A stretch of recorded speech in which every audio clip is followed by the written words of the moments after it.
Ay ano ga mga tropa, kamusta ga kayo? Ako si Andy, breadwinner at 7 taon ng caregiver dito sa bansang Israel.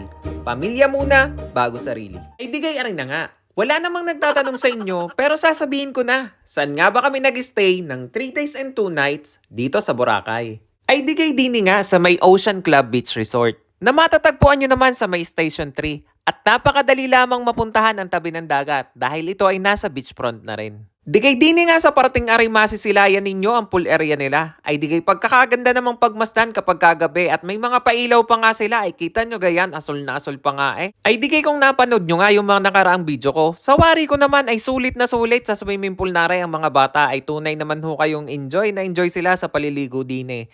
Dini nga sa may parating left side ay di makikita nyo naman dini ang canteen area kung saan kami nag-aalmusal kapag umaga at yun naman ay libre dini ang breakfast. Ay siya! Ay di kay hahaba ng hahaba ang kwento ko din sa swimming pool na aray. Ay di lalakad lamang ako din ng papagayon at papagarnay, bahagya laman. Lalakarin ko lamang yung may tulay na yan. Kita nyo gaya, napaka-aesthetic din naman tingnan gawa ng mga pailaw na iyan.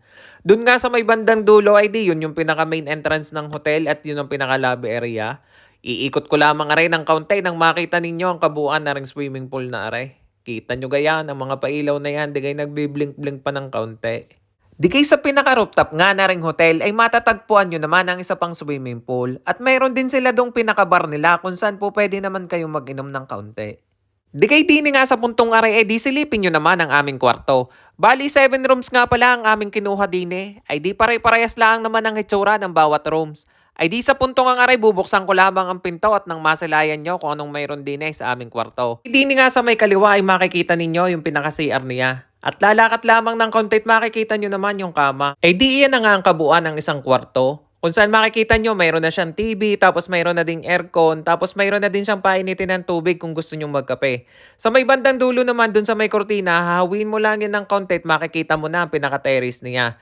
Pagbukas mo ng pinto, ay di may makikita ka namang sampayan kung saan po pwede mong magsampay ng iyong mga basang damit. Labas ko nga na ring terrace, ay di yan lamang ang makikita ko, yung mga puno-punong iyan at gawa ng kami naman ay nasa may parteng likod baga, kaya yan lang nakita. Ay di sa puntong aray, di sisilipin naman natin na ring CR. Hindi ngay may mga nakaready na o free to use na mga personal hygiene tulad ng towel, sabon, shampoo, toothbrush, toothpaste at saka kung ano-ano pa.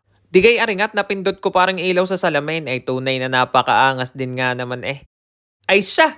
Paano mga tropa ay salamat sa inyong panonood ay huwag niyong kakalimutang mag-subscribe hanggang sa muli. Paalam!